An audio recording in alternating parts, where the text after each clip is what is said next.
Alors déjà, dites-moi sur aujourd'hui, qu'est-ce qui était prévu aujourd'hui? Quelles actions vous avez menées tout au long de la journée? Aujourd'hui, nous avons repris le rond-point Glizy, Amiens-Est, Glizy, Métarome.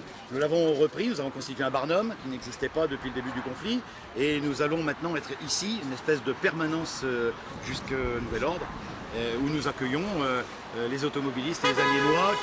C'est pratique parce que c'est en fin de ligne de bus également. Donc les gens qui n'ont pas de voiture peuvent nous rejoindre. Et ici, donc, nous informons les gens, vous voyez, nous distribuons des tracts, nous expliquons aux gens. On prend la température, les gens qui circulent autour du rond-point, vous voyez, sont à plus de 90% en notre faveur, nous le signalent, nous disent ne lâchez rien, surtout ne lâchez rien. Vous êtes courageux, vous risquez votre intégrité physique à Paris, vous risquez des peines d'emprisonnement, vous risquez même d'y passer. Et ici, vous prenez froid, vous êtes tous les jours au combat, voilà. Donc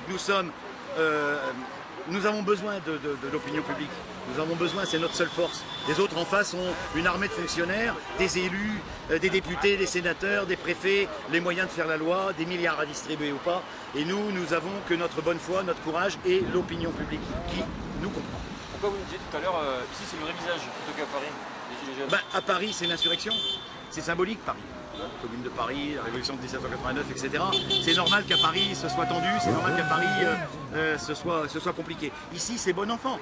Ici, on se contente de prendre la température, de faire des barrages light, d'expliquer aux gens, de distribuer des documents qui expliquent que nous ne sommes pas totalement imbéciles et abrutis comme le gouvernement s'applique à le faire croire. Nous ne sommes pas la peste brune, nous ne sommes pas des bacs-12 ou des ivrognes, nous sommes la France plurielle. Il y a des gens de gauche, des gens de droite, des gens de nulle part avec nous, des gens qui ont voté Macron et qui en ont déjà marre. Des gens qui ont compris que l'élection présidentielle leur avait été volée quelque part, qu'elle n'était pas sincère, qu'elle avait été tronquée, que M. Macron avait été en quelque sorte non pas élu mais nommé. Voilà, et les gens n'en peuvent plus. Il y a une exigence de pouvoir d'achat, que cesse cette oppression fiscale, cette usine à gaz permanente qui nous assomme, et aussi de la transparence démocratique. Aujourd'hui, avec les réseaux sociaux, les moyens techniques d'aujourd'hui, on peut faire respirer la démocratie.